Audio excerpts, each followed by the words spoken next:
So, live again. This is the pattern from yesterday, Tippet Jock. So it's time to hopefully finish this fly today. And if any questions, just use the chat and I will reply to everything. So I'm going to continue tying this one. Next step is to add tippet. So I prepared this one. I just want to make sure that the inner black meets that line and then the rest outside. So let me just secure this one real quick.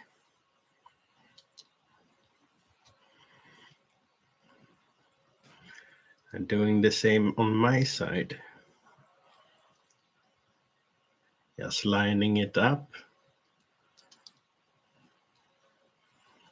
Securing it a bit.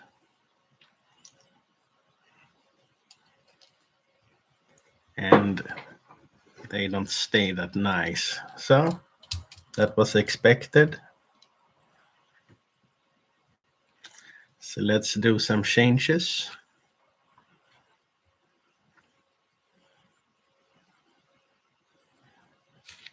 There we are.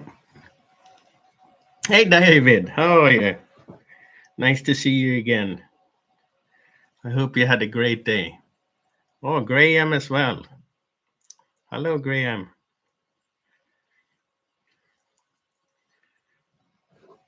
So let's try again. Now we have much better alignment.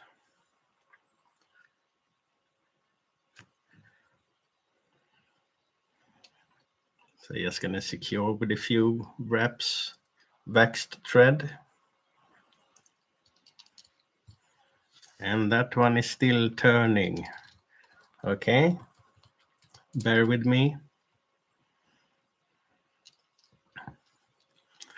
This one is turning. I hope all of you had a great day. Mine was fine. Huge amount of meetings, but that's my job. So I'm just trying to flatten the stem here.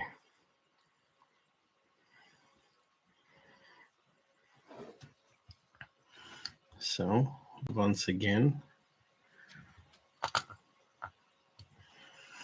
I just want to pull down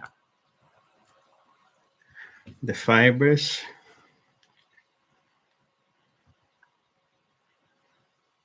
Let's align everything.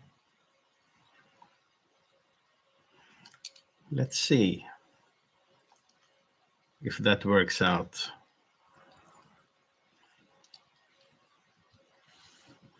Little bit better. So what I can do is to raise them. And there we are. I think the alignment is good. As you see, same on the other side.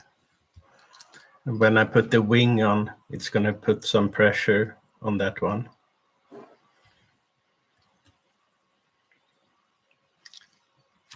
Hi, Vortnik. Very well so far, but as you know, live tying can change that very quickly. You never know when everything goes to the dark side. So, real quick, I'm going to add some varnish.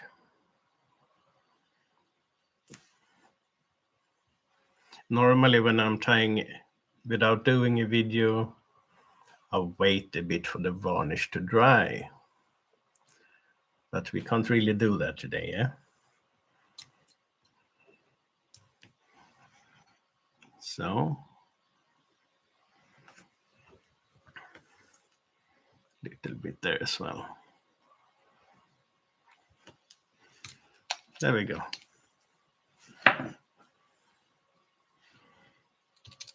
Just pulling in the fibers.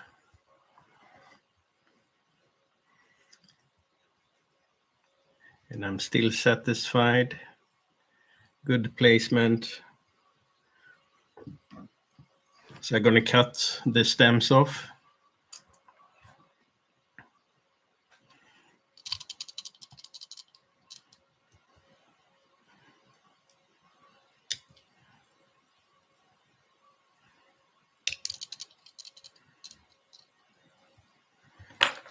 There we go. And I'm leaving a bit of the stem since it's a wool head. I want to have a longer head that is easy to wrap around, right?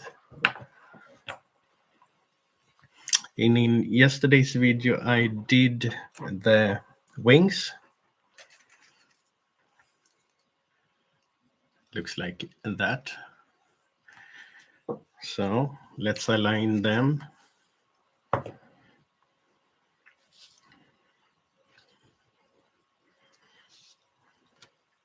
Just want to make sure they have the similar length.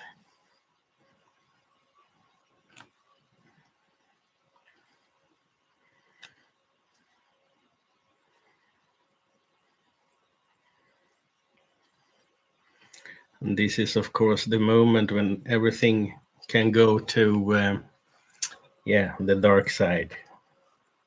Critical moment.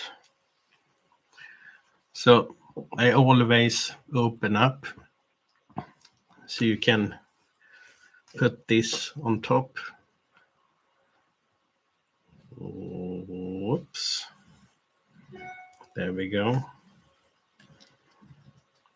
Just want to find the length. Good thing I'm doing a video now so I can see the other side.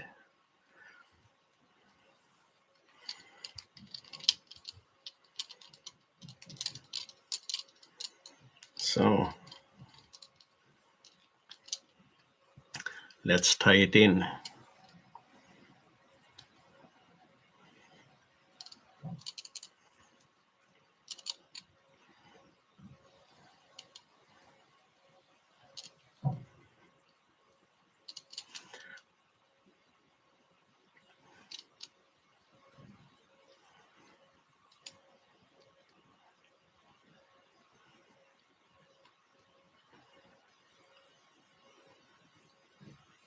Just gonna do a few wraps. See where I am.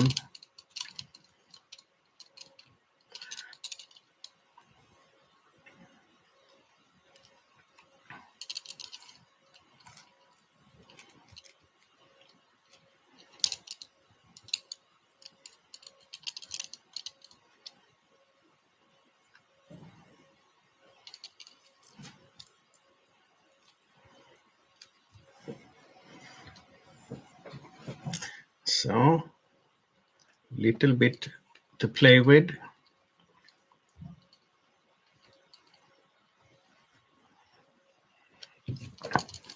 Just gonna adjust here a bit.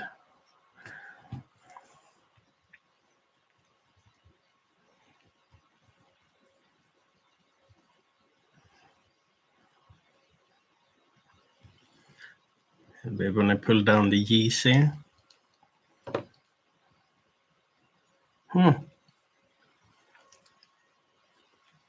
Looks pretty okay. Check.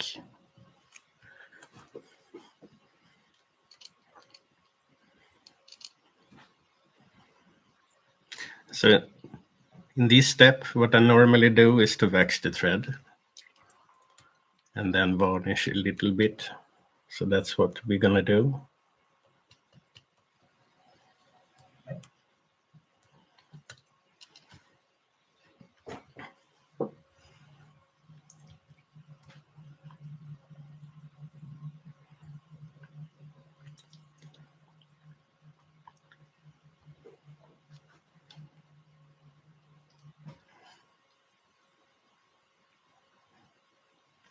And there we are.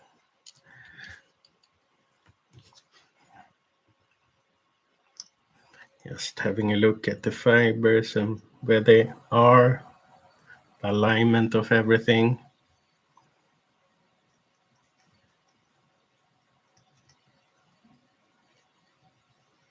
Have a bit of down pressure of the GP, but overall it's okay.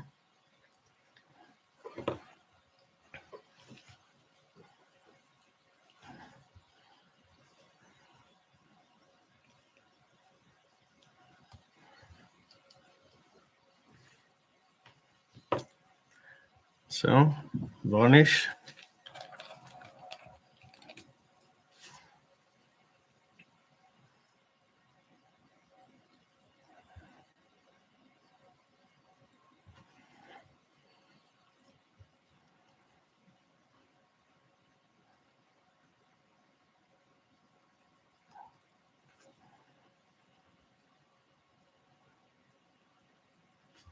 There we are.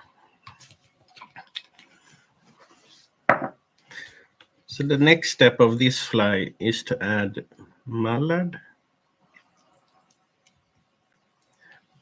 Not really happy with, yeah, it's okay.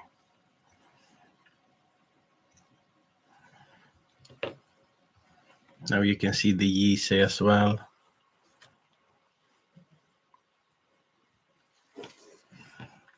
So let's do the mallard.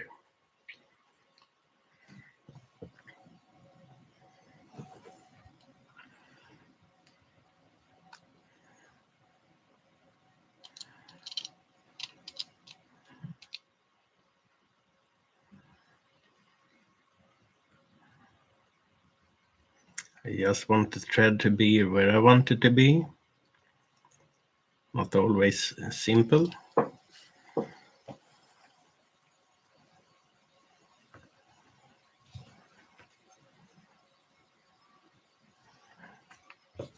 One side.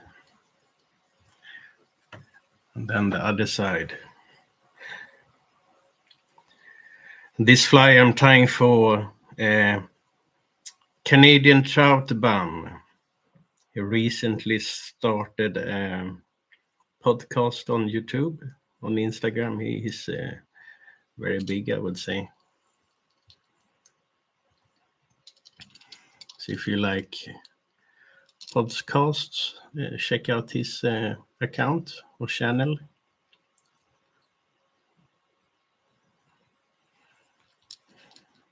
There we are.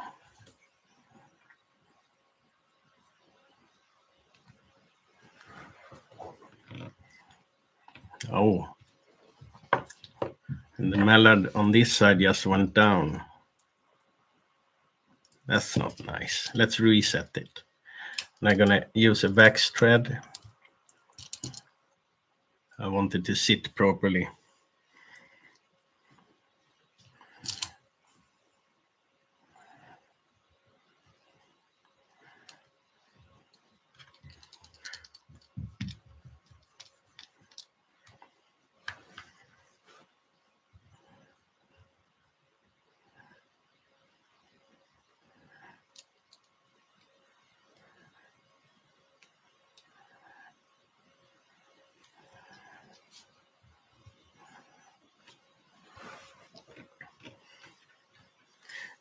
And now my side.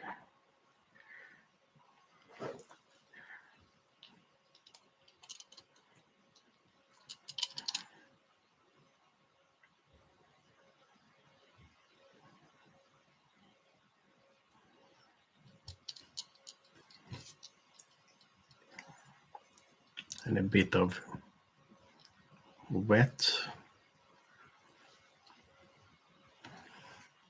This one I'm gonna pull up a bit.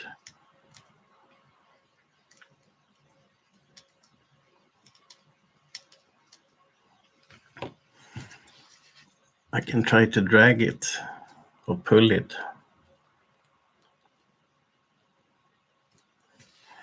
Yeah, but that's gonna look good.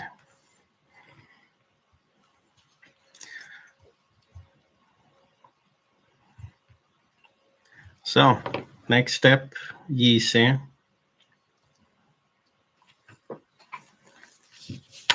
Let's find some decent easy for the sides. I don't want it to be too short nor too long. So we take that one and one of this side as well.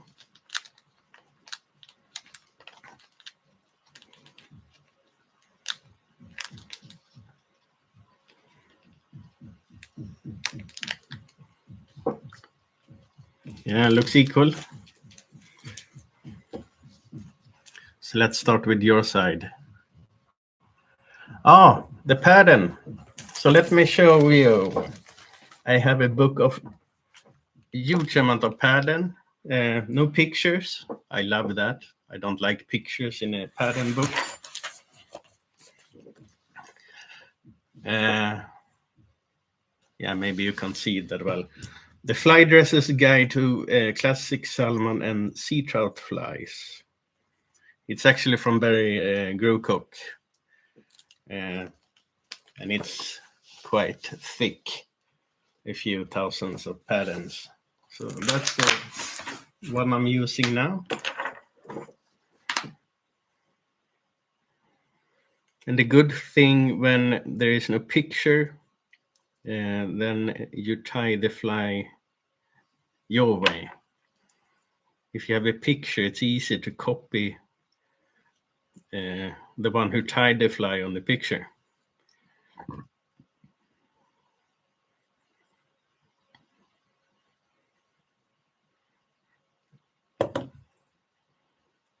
So that's a good book. If you can find it, it's not expensive. I would look at the Koshibanda books.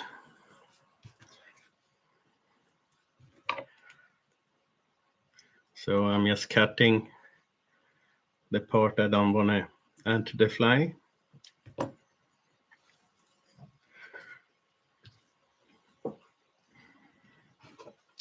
Once again, waxing the thread.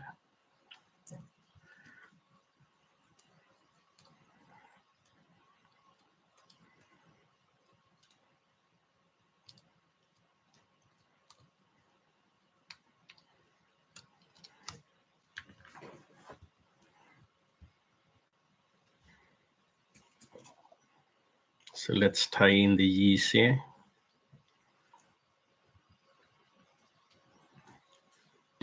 Just want to put it in place.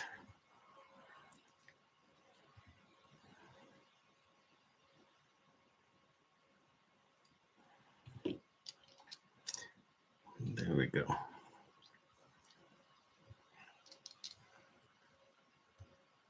I like that one. The mallard there, it's a bit low. It could be set up higher, but yeah. It's live. I don't want you guys to sit here until midnight. Pattern, yeah, David.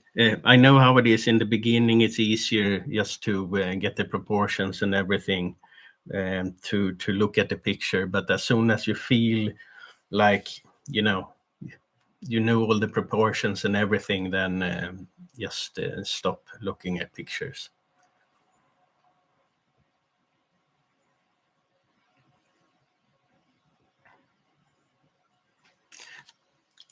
Yeah, that's a valid question. How often do you catch fish on one of those classics?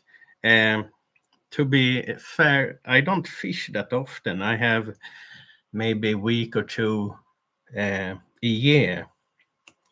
So overall, I don't catch much fish.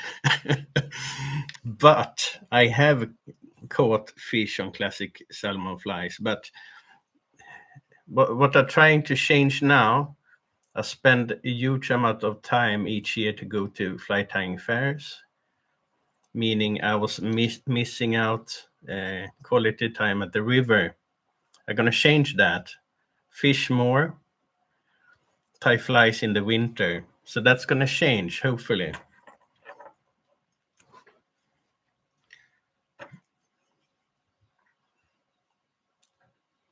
So that's my target for next year.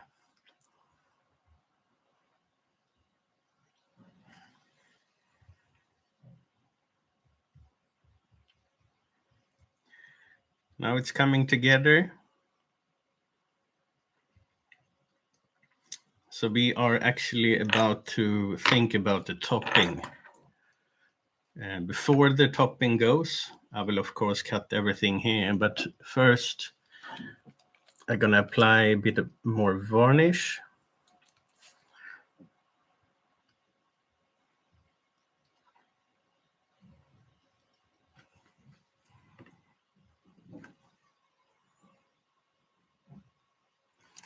Just on both sides.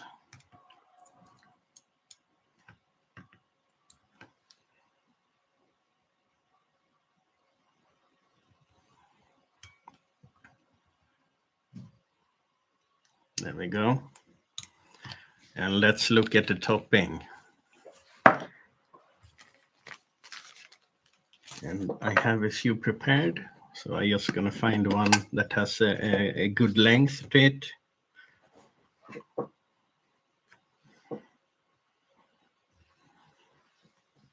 So what I'm doing, I take a needle. Yeah, just adjust the bend on it to my liking.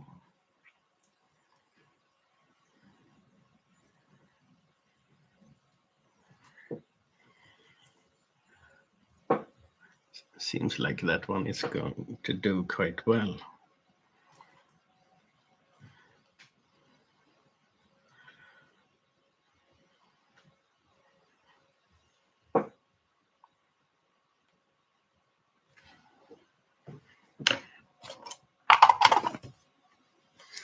So let's give that one a try.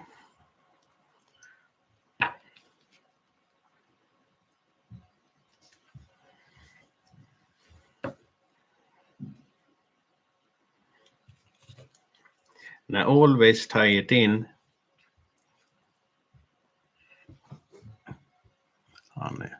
There we are. So it's softer here. So if it's too long, just find a new topping. And then I just bend it a bit.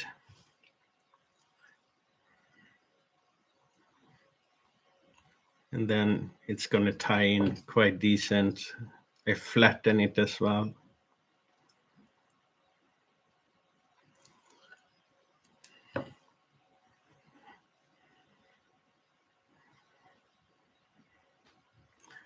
Now it looks quite good. So let's start to remove some material.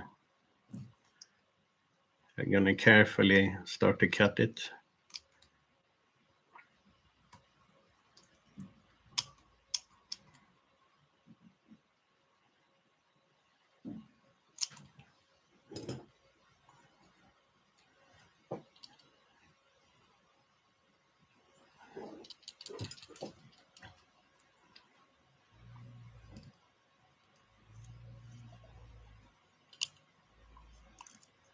Just take a few fibers at a time.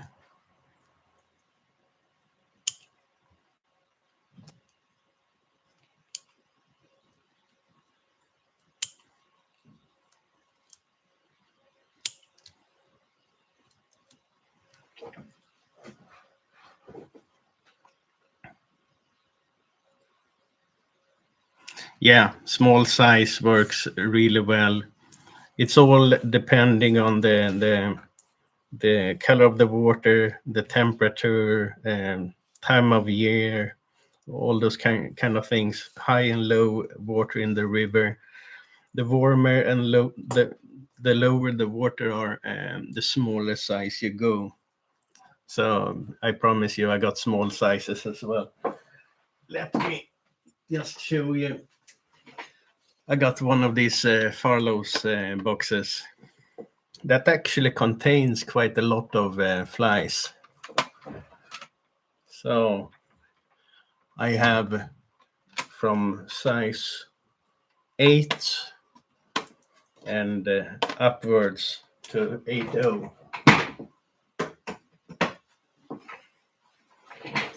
And then I have my cabinet as well there. So it's good to be prepared. You never know the condition at the river when you arrive.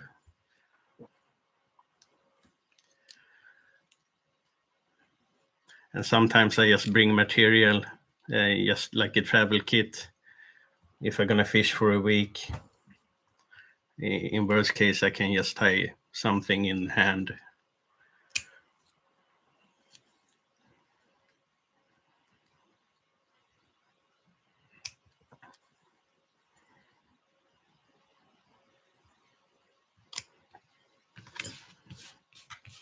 There we go. So I just cleaning the table.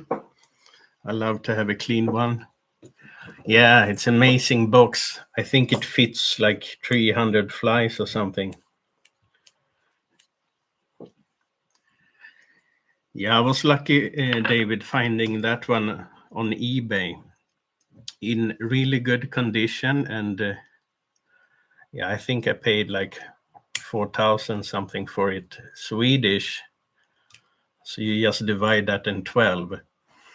So really, really good price.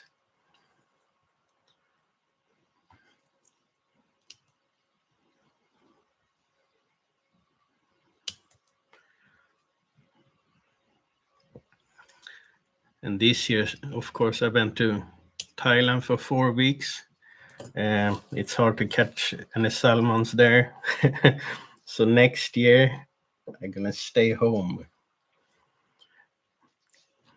Yeah, I might go to Norway, but that's home as well. So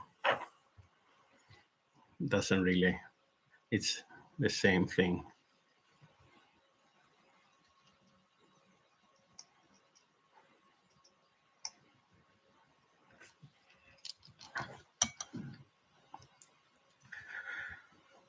So there we go. I just gonna take a grip here and cut a bit more.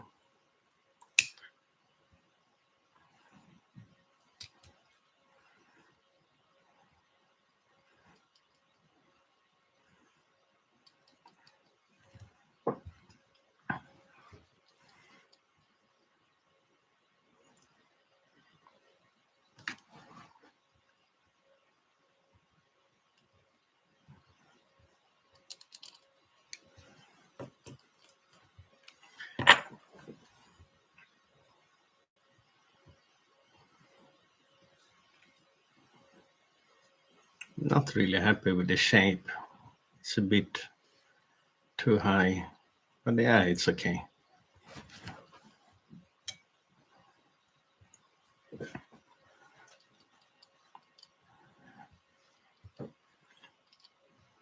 It's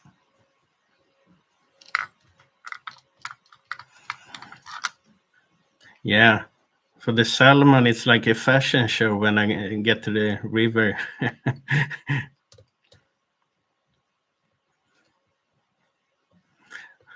They've been looking at boring Scandinavian tubes for like several weeks, and then suddenly there's a Jock Scott appearing.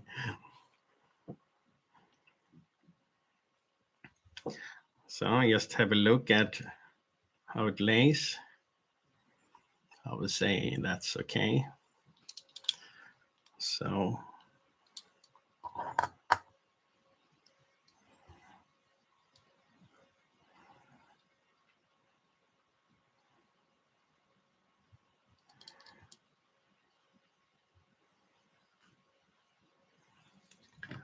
topping on.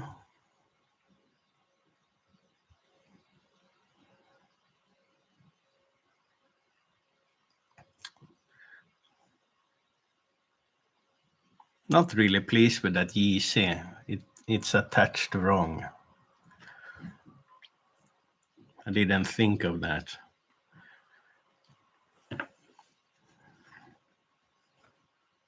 Nah, I'll let it be.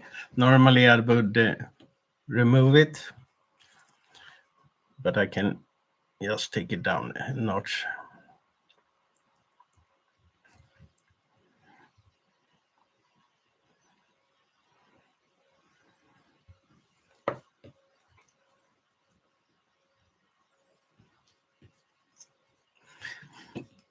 I never tried that, David. I think sometimes it could be useful, but I like the flies to be a bit rough as well. If it's too clean and tidy, uh, I think, in my opinion, it loses its charm. I want it to be looking handmade. Else it's gonna look like everything is glued to it.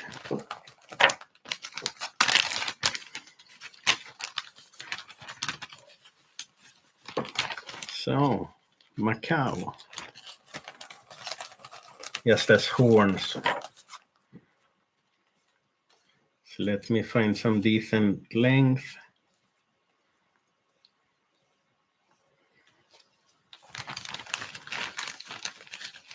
Just gonna see what I got in this one. Hi, Keith. Thanks a lot. There we are. And then on the other side, yeah, they look almost equal.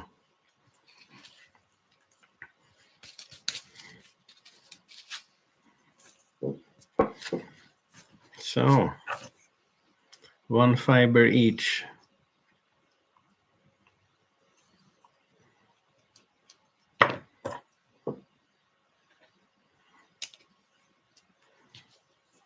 And this fiber is funny, yeah? It's like a triangle. So, it's not the funniest feather to tie in.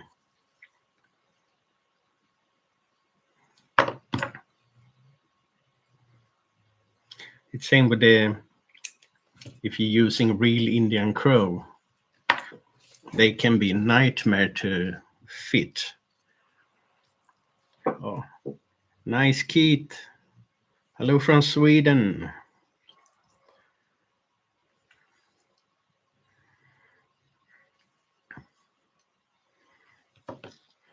So, before I do anything else, I'm just gonna wax the thread a bit more.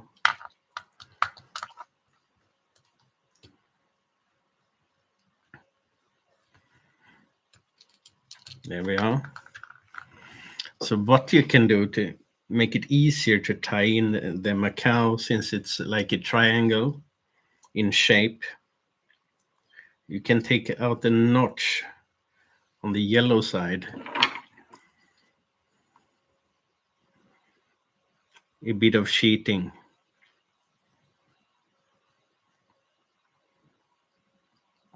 But you need to be careful.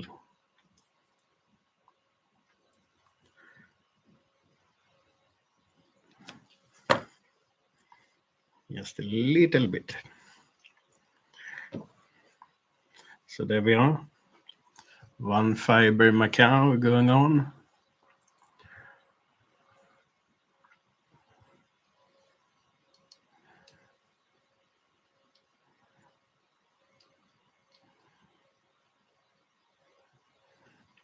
You have to reset a few times so you get the correct pressure.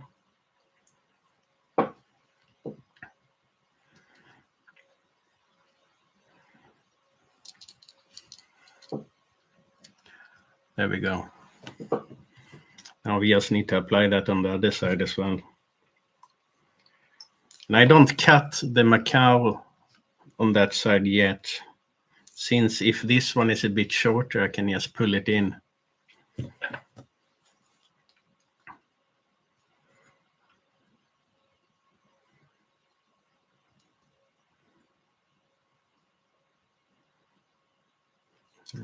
Maybe I don't need to.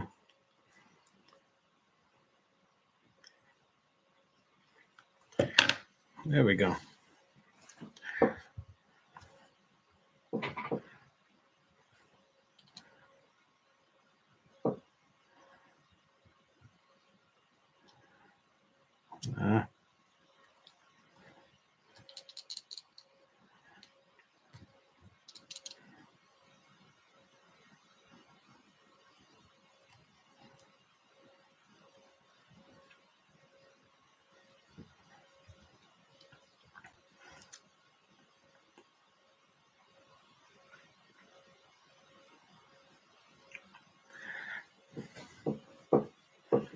So I'm just working with my fingers here.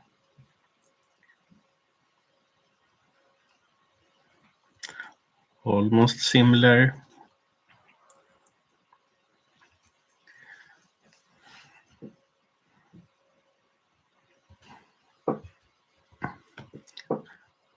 They have the same length now, so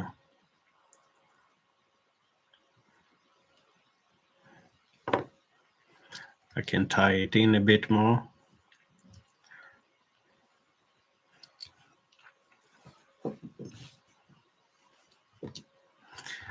Yeah, they require a bit more love for sure. And you need to prepare all the materials well.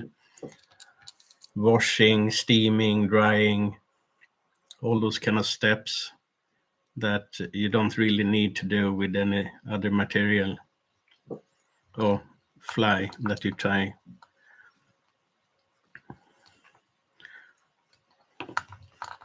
So, to be fair, the last part to do is to apply some wool to this one. And then it's ready. I'm just going to make sure I start here.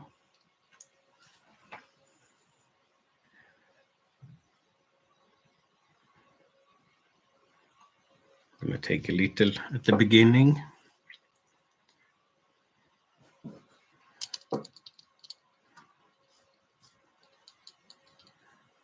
So just wrap it around the thread. Quite thin.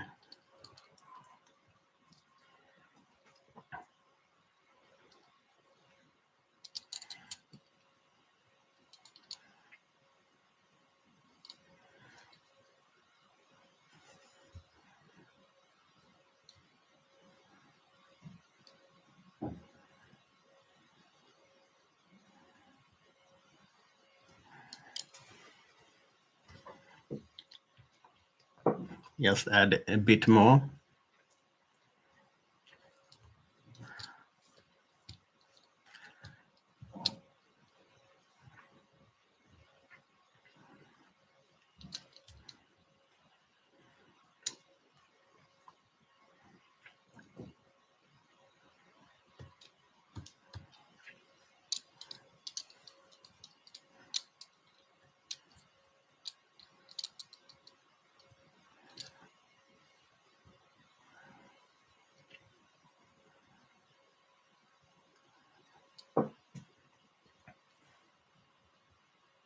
Yeah, that's it.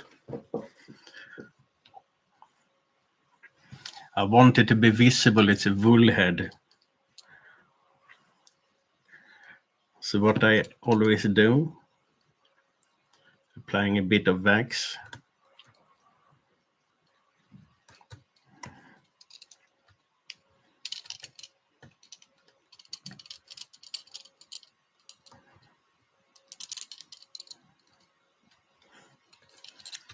And then add 2 wraps with thread.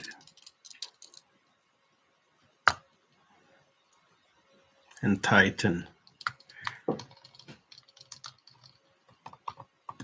And there we go. The fly is ready.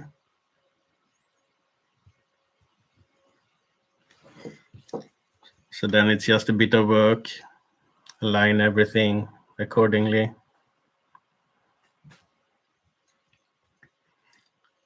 But overall, for being live, I'm pretty pleased. I hope you guys enjoyed this one.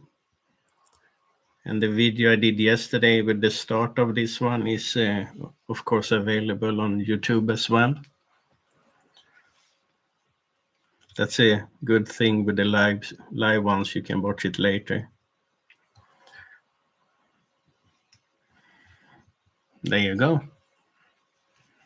I'm not pleased with it. It should be in the middle, not in the bottom. But yeah, I don't want you guys look at paint drying. That's it. So, thank you for watching, and see you in the next video. Have a nice day or afternoon or evening, wherever you are. Bye.